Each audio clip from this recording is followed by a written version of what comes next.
Hello, everyone, and welcome to another episode of Two Guys and a Chainsaw. I'm Todd. And I'm Craig. Well, last month was Halloween month. This month we have another big holiday in the U.S., Thanksgiving. And usually we have a hard time finding Thanksgiving horror movies. So this time around, Craig was able to dig up a film that's actually a full-length movie, part of an anthology series that's playing right now on Hulu. The name of the series is called Into the Dark. I believe it's on its second season. And this is episode 2, called Pilgrim. Very pointedly Thanksgiving. Maybe the most Thanksgiving of the Thanksgiving horror movies we've been able to dig up over these years, right? I think so. Until we see like Eli Roth Thanksgiving or whatever like that. Here we are with Pilgrim. And you can only find this on Hulu right now. And again, it's part of this anthology series. So 12 episodes in each of these seasons. And it's supposed to be, from what I read online, of course, this is the only one I've seen, it's supposed to be that each of these episodes, which are full-length features, are supposed to center around the holiday of a particular month. But from what I've read online, some of them reference the holidays a little better than others. This one, again, being quite on the nose. I really enjoyed watching this movie, and it wasn't until the end of the film that I was reminded of some text that came up at the beginning of the film, which said that it was based on a mostly true story. Right? What? Yeah. That's got to be bullshit, right? I know. That's what I was thinking. I mean, of course, it's mostly bullshit. But at the end of the movie, there is a photograph that comes up that's a picture of, apparently a real-life picture from one of the writers, the co-writers of this story, who actually came up with the story, and claims that something like this happened to his family. And what happened was, at Thanksgiving when he was a kid, his family had brought in a reenactor, a pilgrim, in his house for Thanksgiving. And this guy apparently never broke character, and it became very awkward and very weird and strange. Now, I don't think it ever got quite to the degree that this movie portrays. Not. I mean, seriously not, or else we'd be seeing this on Famous Crime Stories instead of some horror anthology on Hulu. But it's intriguing nonetheless. I wish I could have found out more about it. I really couldn't. So aside from that photo and a couple quick little interviews online where I'll say, yeah, this sort of thing happened to my family, it's sort of based on a true story. So in any case, interesting concept, and that's exactly what it is. This woman is not happy with the way her family's not quite coming together. They need a little boost of Thanksgiving spirit, and so she decides that she's going to invite this pilgrim reenactment thing that she found online into her home. And it all kind of spirals from there. So, Craig, I hadn't heard of this until you recommended it to me. How did you find it? I literally just Googled Thanksgiving Thanksgiving horror movies, which we've done for years at this point. And no, I had never heard of it either, but it was one of the first ones that popped up, and I read the synopsis, and I agreed with you. Like, we may actually have a legit Thanksgiving horror movie on our hands. And we definitely do. This movie, it was a pleasant surprise for me. You know, I didn't know what to expect. I didn't have Hulu either. I signed up for a free trial just so that we could watch this. Yay.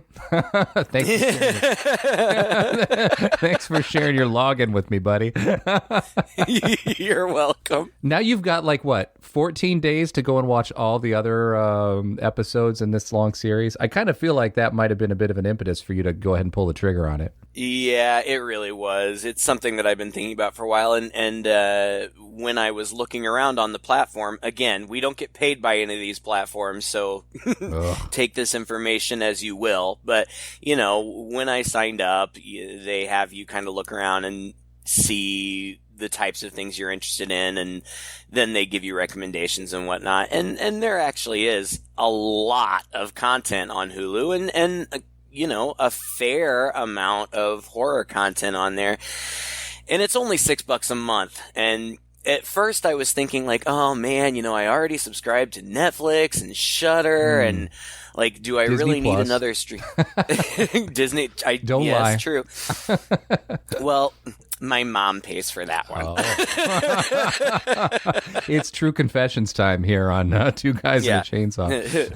my parents pay for Disney Plus. I pay for Netflix. We share, you know. Oh, what a true spirit of Thanksgiving. There's some good content. And I was talking to my partner last night, and I was like, you know, a month of Hulu costs less than a value meal at McDonald's. I think that we can probably swing it. True. You pay more for like a coffee at Starbucks, to be honest.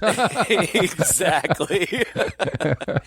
But anyway, so we and you know, this was kind of last minute. You and I were talking about what we wanted to do, and I had thrown this one out there, but neither of us had a subscription, and so, you know, we were kind of waiting to the last minute to decide what we wanted to do, and we finally decided we wanted to do this. So I signed up.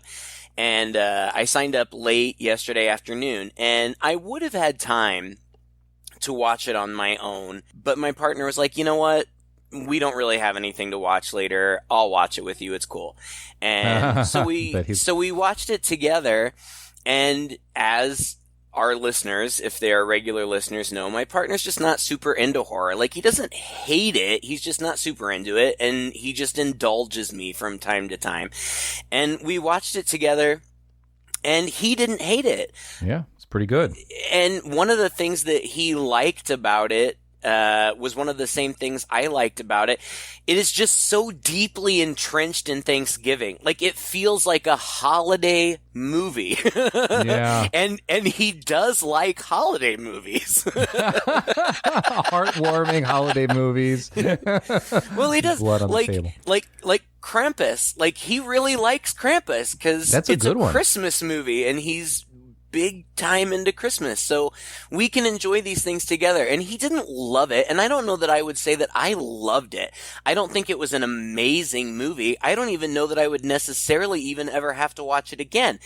But it was engaging and fresh and a concept that I had never seen before.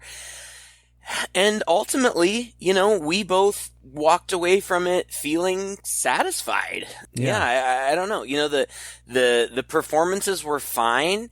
It feels very new because it is. It's 2019. It's very clean. You know, the video, the cinematography is very clean. There were parts of it to me. And I suppose that technically it kind of is made for TV since it's kind of like a streaming service original. And there were parts of it that felt a little made for TV. And maybe that had to do with the budget. I don't know. They did some stuff with the cinematography, like weird fisheye kind of stuff and weird angle kind of stuff that I didn't really think was necessary or really added much to it. But at the same time, I did find it very tense. I did find it suspenseful. I knew something bad was going to happen, but I didn't know how it was going to play out. And yeah, overall, I thought it was a fun little Thanksgiving movie. I thought the movie did a pretty good job early on of establishing a real sense of unease that never left. It's a bit of a slow build in the beginning, but then once it gets going, like probably the last half hour or so, 45 minutes, it really doesn't let up on the action and the blood. Yeah. And there are also some very jarring tonal shifts in the movie where it overall, I would say it kind of takes itself pretty seriously. At least the villains in this movie, they're not winking at the audience.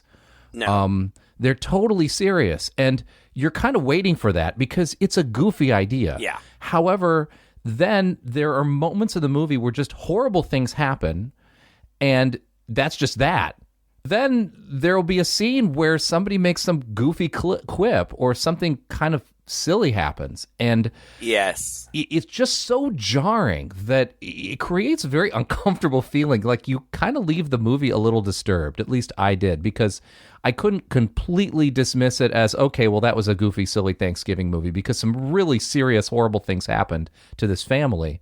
But on the other hand, I'm thinking about it, I'm like, yeah, but but it's kind of dumb. Like it's kind of, It is. it's clearly extreme, it's clearly goofy, but the movie was not delivered in a way, and certainly not acted in a way by the villains anyway, to be a tongue-in-cheek enterprise that you would think Pilgrim, the Thanksgiving horror movie, should be. Yeah.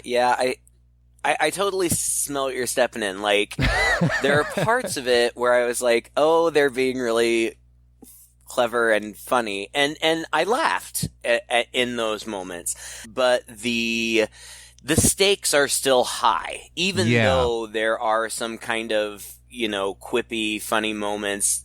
It's not all over the place. It's just here and there, and still the stakes are high. You still believe that these people are in peril, even as I don't want to spoil the end, but there are some moments at the end where you really kind of see what's coming, and it is kind of goofy, but at the same time brutal.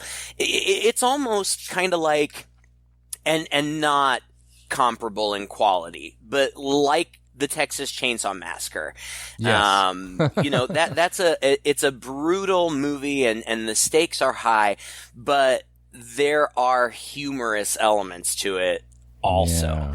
I don't know. I enjoyed it. It starts out this, we kind of get this flashback, I guess, of this couple fighting, and the little girl is watching. It's like a family Thanksgiving with a mother and a father and a little girl, and the mother and the father are fighting.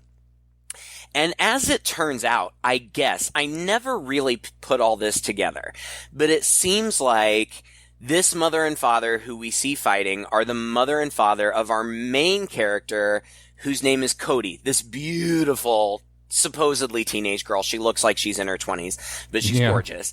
And I guess what happened was that there had been some big fight in a Thanksgiving past, and the original mom had left.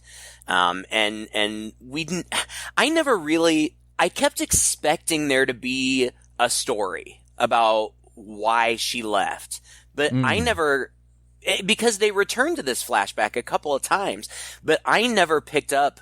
Did I miss something? Did you pick up? Did they explain why she left? No, they didn't really explain it. I think it sounds like, well, it's her father, right? And now she has a stepmother, right? Right. So I assume that earlier argument scene was between her father and her real mother. And I think based on later conversations, what had happened was that her mom left because her dad was cheating on her or something, or maybe the opposite. Am I some kind of adulterous I don't know. thing? I don't know. I just never picked up on it. Because she has a half brother now. Now she has a new mom, and her half brother's like 8 or 9 years old. So this is clearly at least 8 or 9 years in the future. So she must be fairly small. Her feet aren't even touching the ground. And you're right. They keep coming to this scene. They keep referencing it in later scenes, which was actually pretty clever because the camera starts at her feet, where all you can see is her feet, and then comes up behind the chair and then kind of comes over her head. And then that's when it brings it into present day. And this woman is played by... I mean, I know what a soap opera guy you are, but I'm not sure if you're a Bold and the Beautiful guy. No. But Rain Edwards is the woman playing this, and she has been in... Cody, is that you're talking about, the daughter?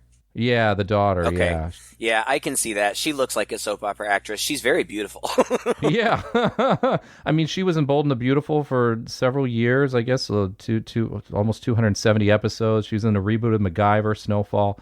The Wilds TV series, which I guess is going to be coming out here soon. So she's a bit of a veteran of television, but a fairly new veteran of television just within the last 5 years or so. So she's pretty talented. I really liked her performance, and her character is such that she's very modern, cynical, kind of no nonsense, but also pretty smart. Yeah. I thought, she's just going to call things as she sees it. Yes. Yeah. And that I liked about her. And that's what makes the movie kind of fun and unique, is that you don't often in horror movies get except for nowadays, but you don't get the woman who's calling it as she sees it, which leads to problems. Like, you idiot, don't go up the stairs. You idiot, they're bad. Get them out of here. What we're saying, she's saying. Yeah. Well, that's one of the things that I liked about the movie is that I felt like she was painted very realistically as a teenage girl. Again, even though she looks older. She's cynical like teenagers typically are, but she's also very woke. And like that is kind of, that's kind of a crux of the movie. Because another thing that I like about the movie is that the stepmom, Anna, in the beginning just seems like a total bitch. Like that's what I wrote about her in the beginning. Like, stepmom Anna is a bitch. But then as the movie goes on, I feel like the characterization becomes a little bit more well-rounded, where maybe she's a bitch, but she doesn't have bad intentions. Right. You know, her intentions really are good. Like, she tells them very early on, like within minutes of the beginning, that she's going to be bringing in this whole cast of reenactors, basically. Reenactors, right. Yeah. We're going to send somebody out here. They're going to make us a big dinner, teach us how they did things in the olden days. Like in the olden days? Mm-hmm. What does that even mean? It means that it'll be just like the first Thanksgiving, with a lot of food and sharing. Oh, great. Let's honor the whitewashed history of the Native American genocide. Like, that's exactly how I want summer break. Thank you. All right, Cody, well, you could try to think of this as a fun and creative way of getting back to basics. Celebrating the true and important meaning of the holiday by spending quality time together as a family, which we could all do more of, right, babe? And maybe this is what finally brings us together. I doubt that, Anna. Cody. Fine. I still think it's weird, though. And I don't need a history lesson from these people. Mm-hmm. And they're talking about it over dinner, and they're eating, I don't know, a chicken or something, and they finish the chicken, and the dad, who's played by Kerr Smith, who I think our friend Simone has, I feel like she's talked about him on the podcast before. She had a huge crush on him. He was on Dawson's Creek. It's so weird to see people from the teen shows that were on when we were like teens or in our early 20s to see them now, and they're like our age. Yeah. He was Carter in Final Destination as well. Oh, that's right. That's why she talked about him. Yeah, that was that's it. Right. And he's not a very sympathetic character in the beginning. I mean, he's okay. He doesn't come across as a bad guy. He's just completely not focused on the family. He must be doing some stock trading or something, because he spends all day staring at his phone. He's at the table. He's got his phone or his tablet or something with him at all times, barely paying attention to the conversation that's going around him. Yet, interestingly enough, he's not a caricature of this kind of person either. Like, it's funny that mom will have these conversations with him while he's on his laptop or whatever, and it seems like he's not paying attention, but then he'll kind of look up and go, wait, what was that? It's a small touch, right? But it was a nice, well-rounded touch, too. I never felt like this guy didn't care about his family. Right. Or was completely detached from them. He was just, as many people can get in this day and age, getting a little work. He's bringing work home. Right. And he can't escape it. His mind is elsewhere. So I think the teenage daughter feels like he's totally tuned out of her. And then she doesn't like her stepmom. There's no really good reason given, except that maybe she's just a teenager, or maybe she's just a little resentful that she's come into her life and her real mom is gone. And then she has this half-brother who's about 8 years old, and his name was, what was his name? Tate? Yeah, Tate. He's cute. He's cute little kid with glasses and stuff, and smart, and just all around nice. I mean, honestly, there's nothing really terribly wrong with this family, which I thought made it a little relatable in that. Right. You know, it's just a modern family, and we've all got these minor, small issues, but everyone seems to care about each other and love each other to the extent that, you know, they're the ages they are and are able to express that. Right, but there is tension, and they are quippy with one another, especially the mom or the stepmom and the daughter, and like you said, the dad is very preoccupied with work. Before you said like ignoring his family, I was going to say he reminds me of you, just because you are somebody that works all the time, like you're always working. But I know also that you very much love and appreciate your family. And so I don't get that this guy doesn't care about his family. I don't get that at all. It's just that he is busy. And he says at some point, I don't remember if it's the daughter or the mom. I think it's the daughter calls him out. Like, they're trying to talk to him at the dinner table, and he's on his tablet, the daughter says something like, well, God forbid we interrupt Dad. And the little brother very sincerely says, no, I never want to interrupt Dad. Like he means it. Like, I don't want to interrupt him. He's busy. And the dad says something like, yeah, I have to do this. This house doesn't pay for itself. And he's sending the daughter to a private school. He says that's like something like $65,000 a year. Holy shit. Like, yeah. Can't even imagine.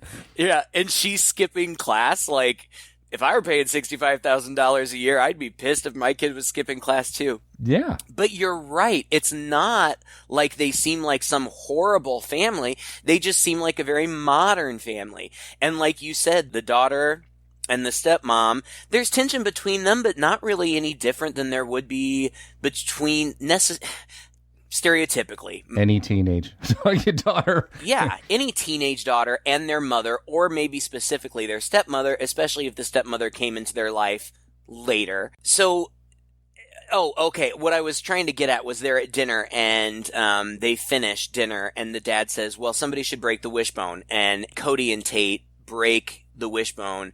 Cody doesn't say it out loud, but we hear her thoughts. Her wish is, I wish this whole thing would backfire in your stupid face. She's talking about this whole Pilgrim reenactment thing. Yeah, because she's all like, oh, again, woke. She's all like, oh, so we're going to bring a reenactor here to talk about the colonialization and, the oppression of, she's basically very cynical about the whole idea, which is a fair point. I know it is, but it's so interesting. Like the opening credits are played over all of this Thanksgiving propaganda that we were force-fed when we were kids, you and me, when we were kids. Yep. This whole story of, the Pilgrims meeting the Native Americans, and the Native Americans brought them maize and turkeys and and everything was peaceful, and they sat down and they shared a meal and everything was so happy.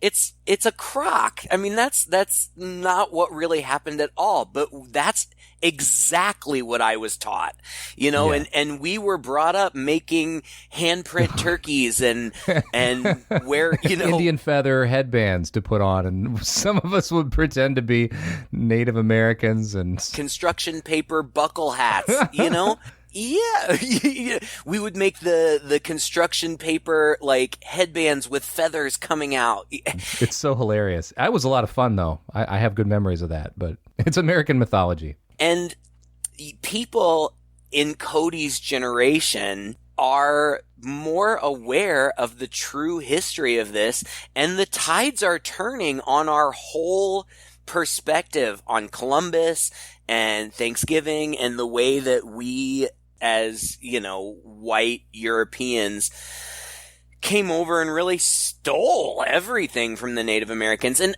I'm not trying to get political. That's not what this is all about. But it's significant in the movie. The plot kind of hinges on that because the mom says these people are coming. They have this HOA, they host the HOA meeting or something, and it's a big deal. The mom's trying to impress everybody. Cody actually overhears the other HOA moms talking about her stepmom and saying what a joke it is, how pretentious she is or whatever. But then these Pilgrims show up. Is this the Barker residence? You're the Thanksgiving reenactors. You're early. I wasn't you weren't supposed to. Well, we needed time to settle in and prepare after such a long journey. I'm sorry. I'm being rude. Please, come in. I'm Ethan, and this here is Patience. And this is my daughter, Cody. Well, I look forward to getting to know you over the coming days. The coming days? I thought this was just a Thanksgiving dinner. Well, things are a little different with the plan, but it looks like Ethan will be staying with us for a few days. Staying? Like staying in a house? Yes, of course, in the house. Where else would he stay? A motel comes to mind. We don't know them. And then we're introduced to these other characters who end up being kind of consequential, and I wasn't even really sure what the relationship was. This woman, Catherine, shows up. Did you get the impression that Catherine was like their housekeeper? Yeah, maybe. I wasn't entirely sure on that one, yeah. It was a little unclear to me because they show up and the mom immediately says, "Oh, thank God you're here. I need your help. I need your help, like rearranging the canapes or something." Yeah. And she also says, as a surprise for you, Patience is also going to be making your Thanksgiving dinner. Well, it turns out that not only is Catherine potentially their housekeeper, I guess, but she also has a kid, a son, who is Cody's boyfriend. I probably could have left them out entirely, but I don't know. They're around, so I figured I would mention them. But they end up having dinner with Ethan the first night, and pretty much, he's in character the whole time, which Cody finds disturbing. Like, she even says to her dad or the stepmom or something, he hasn't broken character once, and that's creepy. And he doesn't. They don't break character. I'm not even sure if I really understand the nature of these people. Yeah. I'm not sure if I understand who they are or what they are. But they do never break character. And Ethan the Pilgrim is telling them, he's telling them all these great stories that we heard when we were kids about the first Thanksgiving dinner, blah, blah, blah. And he refers to Native Americans as Indians, and Cody corrects him. You mean First Nation tribes. And Ethan is clearly kind of irritated with her, but he maintains this polite demeanor. I mean, you can see in his eyes and in his reactions that he finds her insubordinate and disrespectful, but he never claps back. It's always very polite, but creepy from the get-go. And later that night, Cody's in her bed and her boyfriend has snuck in and he's hanging out with her, whatever. And she hears something and she goes out to check on her brother, who she seems to be very close to and protective of. And she finds him in his room, and Ethan is in his bed and he's telling him a bedtime story, about when the when the Pilgrims first arrived at Plymouth Rock or whatever. Now, ultimately, this could be entirely innocent, but if I were Cody and I were in her position and I found a grown man stranger in my little brother's bed in the night, I wouldn't like that either. No. It's just weird. Like, it's almost as though Anna, the mom, doesn't get that it's weird that they have these strangers in their house and that these strangers just have free range. Yeah. And like, they're building things outside. Like, Ethan builds this shed outside, and it's weird. And eventually more Pilgrims start showing up, but not before Patience kills Catherine. Like, and the whole thing, like their whole thing, and they say it outright, but in a subtle enough way that if you didn't know it was a horror movie, you might not worry about it. But they keep talking about how we're here to teach you to be grateful for what you have. Yeah. And at one point, the little kid, Tate, is outside and he has found a crow that it looked dead at first, but apparently it's not. It's just dying, and he's like surrounding it with rocks to try to protect it from the ants. And Ethan finds him and has a talk with him, and I don't even remember exactly what goes down, but... Well, he tells a story. Oh, that's right, the story. Yeah, it's a quick little story about the crow and a bird. And he says a crow got some meat. It found some meat on the ground and started eating the meat. And then it saw a bird go by with a mouse, and it really wanted that mouse. So it left the meat and it went to go get the mouse, but the bird flew away. And then when the crow came back to the meat was gone. And so he says, so what does this mean? Tate says, well, this means that, the bird, he got greedy, he wanted the mouse, and now he has nothing. Right. And so he should have just been thankful for what he had. And Ethan looks at the sky like he's looking to God and smiles and says, thank goodness. Finally, someone who I could teach to be thankful, and I didn't have to take everything away from them. Yep. Yep. And so I kind of assumed this was where it was going, and that was so on the nose confirming it that I thought, wow, okay, all right, so this is it, and that was exactly what I expected. So in that way, I actually wasn't terribly surprised with the direction the movie took. I was just a little more surprised at how it ended up playing out. Oh, yeah. I felt the exact same way. I mean, I knew exactly where it was going. It's almost like The Purge. It's like Saw. You know? Yeah. That's the whole MO. Traps, though. But it's the whole... Well, no, you're right. It's the whole reason. In fact, it's funny because the director of the movie, Marcus Dunstan, who also co-wrote the story, he also wrote and directed The Collector and The Collection. That whole series, yeah. Yeah, but he actually wrote the screenplay for Saw 4, 5, and 6, and the final chapter. So he's well-versed in this idea. He was probably the ideal person to bring in on a project like this. You're right. That's Jigsaw's MO, too. He's trying to teach people a lesson. I had forgotten about that. I was just focused on the whole traps thing. But you're right. That's his MO. Yeah, that's his MO. And that got me thinking, actually, Craig, if we ever do run out of Thanksgiving stories, I guess based on that, we could start doing the Saw series for Thanksgiving.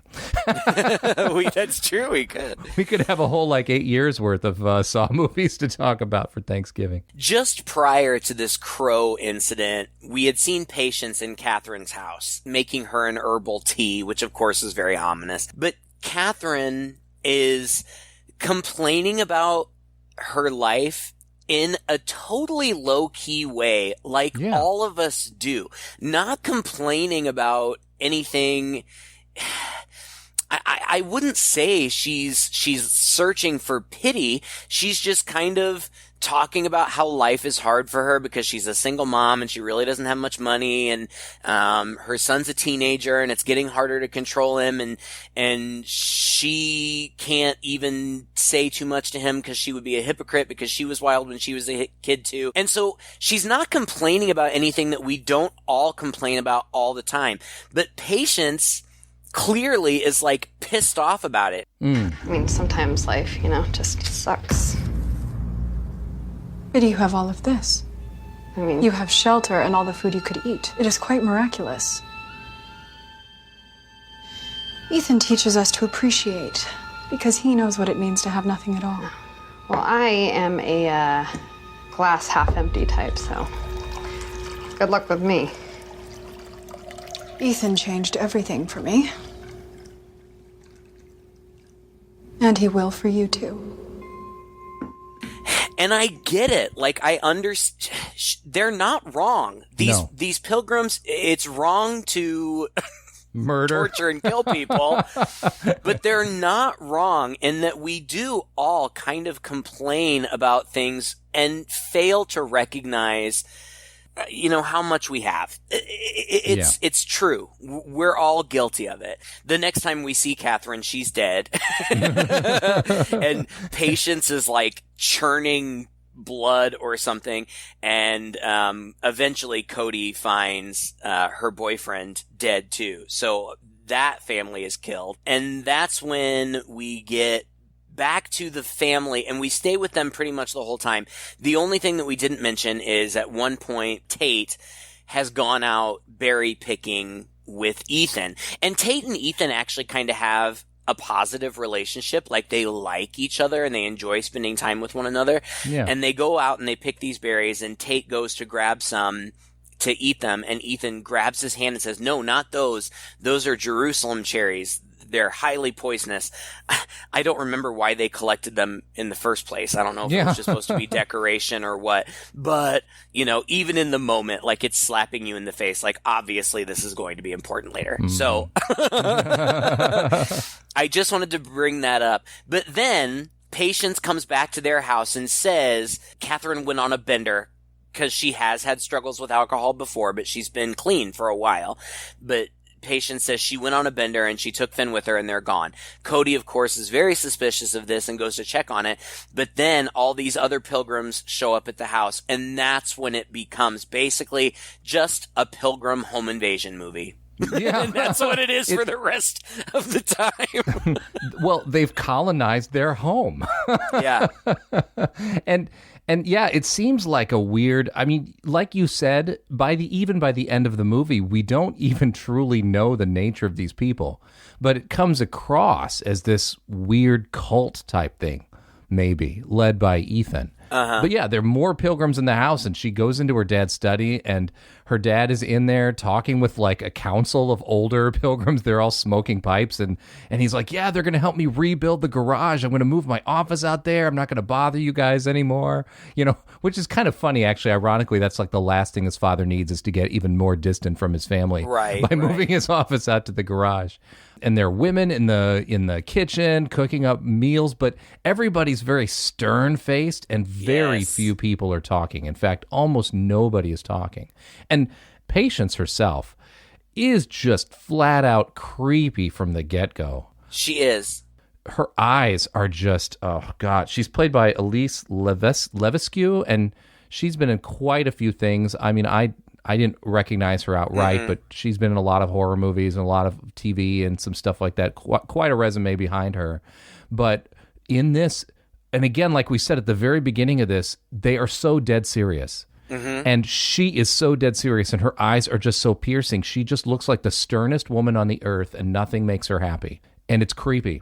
It is, and juxtaposed with the fact that she too is very beautiful, but she's so stern and so puritanical, in the way that she behaves and the way that she dresses and whatnot. But she is so chilling. Like when she's telling them about how Catherine ran away because she was on a bender or whatever, she says in front of Cody and Anna, if only she was happy with what she had, she should be seen as a warning. That's right. It's just, it is very creepy. And the main girl, Cody, says to Anna, this doesn't feel right. It doesn't feel safe. And she goes off to check on her boyfriend, and then seeing all of the pilgrims like moving things around her house and like hanging up like idols and weird things, Anna is done with it too. Eventually she's like, this is too far. And she goes looking for her husband, and she finds her husband, and she says, I can't find the kids. I can't find Tate. So they go to look for Tate together, but they're headed off by Patience and Ethan, and Patience says, we've run out of some spice. Why don't you go to the store to get some? And the parents say, yeah, that's a good idea. We'll just grab the kids and it'll be a family deal. And they're like, no, the kids can stay here. And they're like, well, where are they? They're safe. Okay, but where are they? They're safe. And then all of the pilgrims converge around them, and Ethan looks at Anna and says, What are you afraid of, Shane?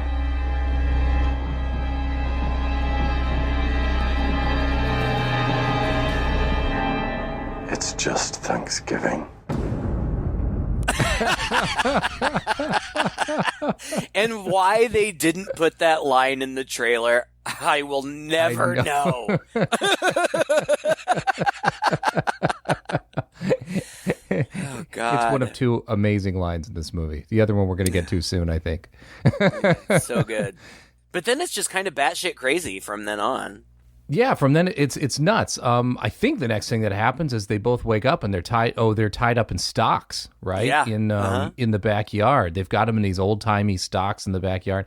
And Anna says what I was thinking the whole time. She said, won't everybody else hear what's going on? And Ethan's like, well, that's the point, or something. And that's one of the goofier things about this movie is all this crazy stuff happens at this house, and there's not a single neighbor who apparently notices it or wakes up. Or maybe they're trying to make a comment here too, this is super rich. Nobody cares, subdivision, whatever. So Ethan just gives them this long lecture about how they need to be thankful and about how he's going to teach them patience, the thankfulness. He says, you will rue the day you didn't see what was right in front of you. Rue the day. I love it. He's whipping the dad, and then he gets a branding iron out with a B on it and brands a big B in Anna's back.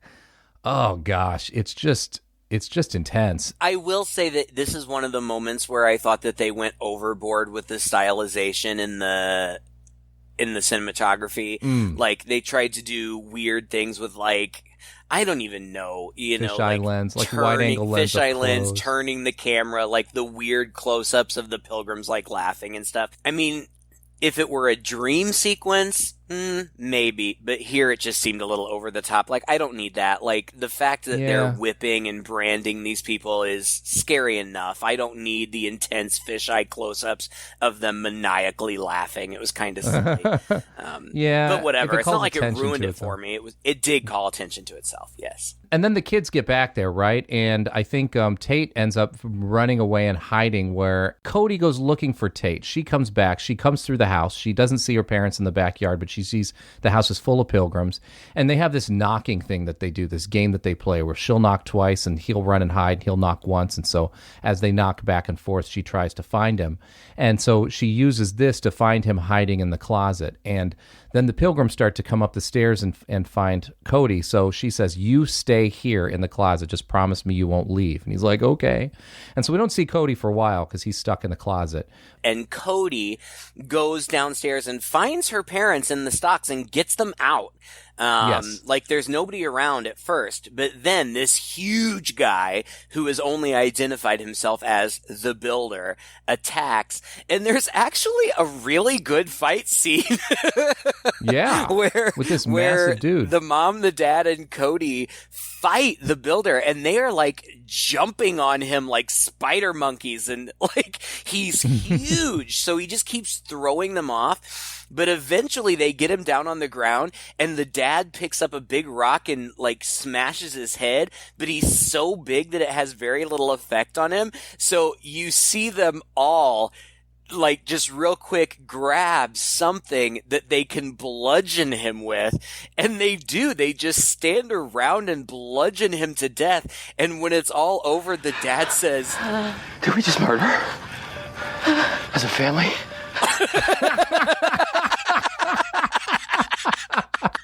That was my favorite line in the whole movie. Oh, it was silly and stupid, but it was funny. And then there's some more like dumb family bonding as they're like planning on how they're gonna get in the house, and Cody runs around to go in the front, I think, and the mom and dad are going to climb in the window on a trellis. And the mom gets in, but then when the dad gets up, he realizes that the pilgrims have been waiting, and they actually have the mom. Ethan stabs him in the hand and then pushes him off the roof. And then Patience axes him in the head and, well, axes him somewhere. And he's dead. Now, at this point, I didn't know what I expected to happen. After the "did we just murder as a family," I kind of thought that maybe they were all going to get through it. Right. And that it was going to be like, oh, we survived this as a family. Initially, my prediction, I turned to Alan and I said, here's my prediction. Cody's going to live, but both the parents are going to get killed, and the pilgrims are going to take Tate with them when they go. That was my prediction. Interesting. Not at all how it turns out. But that's what I thought. So I was a little bit surprised when the dad got killed here. I was too. And you know, it remains pretty dark. Like, Cody and Anna both get caught and bound up in chairs, and Patience scolds Anna for being so concerned with her image, and they put Cody in a dunking chair. Yeah. I kind of assume everybody knows what that is, but the Puritans used these to punish people, specifically women and women who were charged with witchcraft and whatever.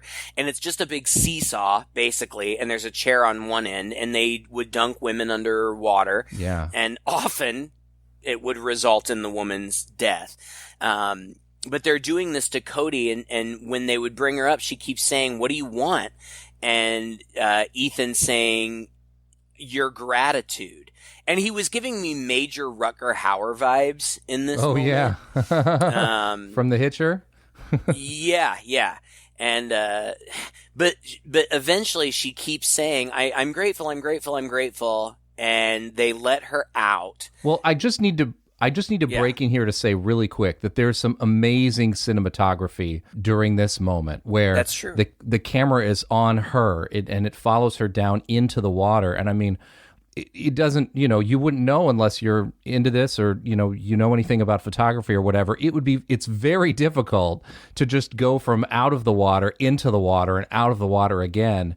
And for it to be so clear and so good as it was.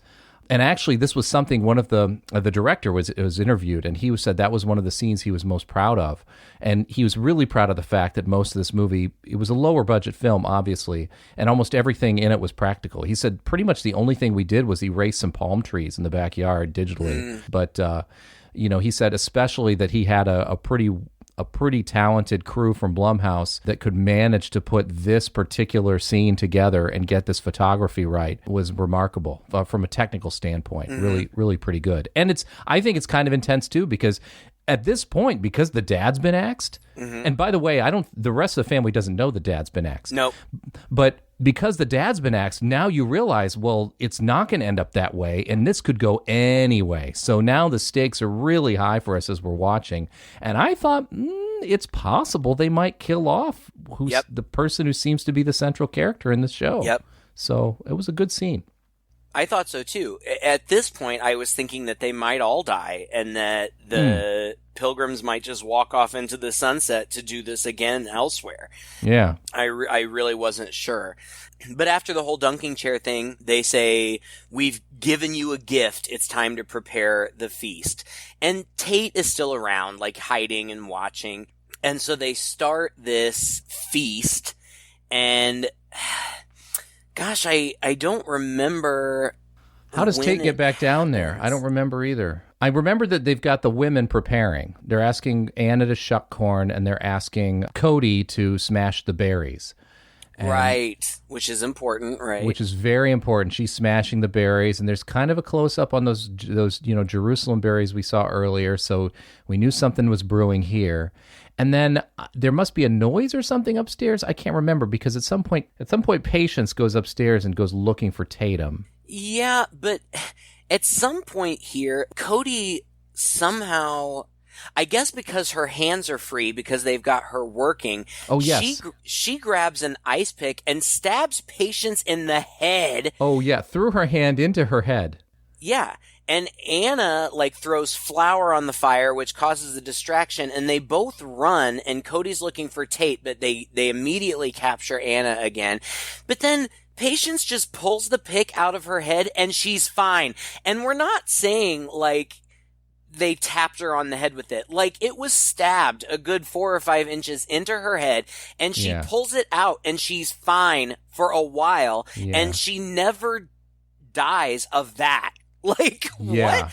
That's so again, I was like, what? At this point, I'm like, oh, well, are they ghosts? Are they supernatural? Yeah. And in the end, I really still don't know. No. Because that makes no sense. It makes no sense that she could just be fine. No, absolutely not. I thought it was like a comedic thing. At first, when, after she pulls it off and says, I'm fine, I'm thinking, oh, hardy har har, this woman's practically lobotomized anyway. That's her personality. Right, so, right. Gets an ice pick to the brain, it hardly makes a difference. That's so funny. That's what Alan said, too. He's like, that's how they do lobotomies.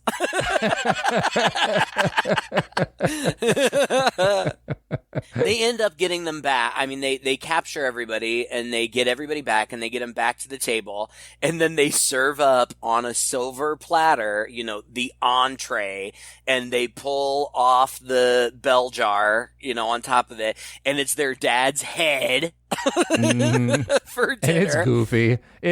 You saw it coming a mile away, right? Yeah. But also because he's like, your father will provide for you this morning, this evening. And it's so cute too because you can kind of tell that it's just his head stuck up through the table with some lettuce around it. I mean, in the credits, they show like outtakes and you see him goofing around. It's pretty funny.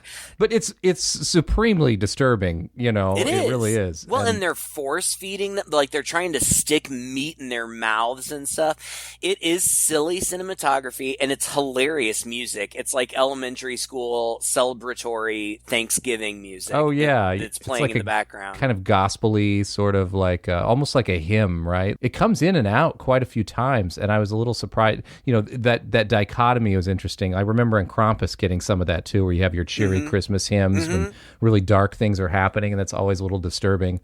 But yeah, it was a really nice choice of music, I thought. Well, and all that's going on, and then all of a sudden, all of the pilgrims start choking and vomiting blood. And we see that Cody had put the poison berries into the sauce.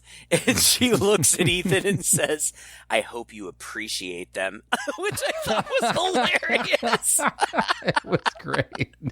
But then they're going on and like they're all projectile vomiting. And it's so funny because we all know how this effect works. Like they're putting their hands up by their face, obviously to hide the hose that is spewing blood.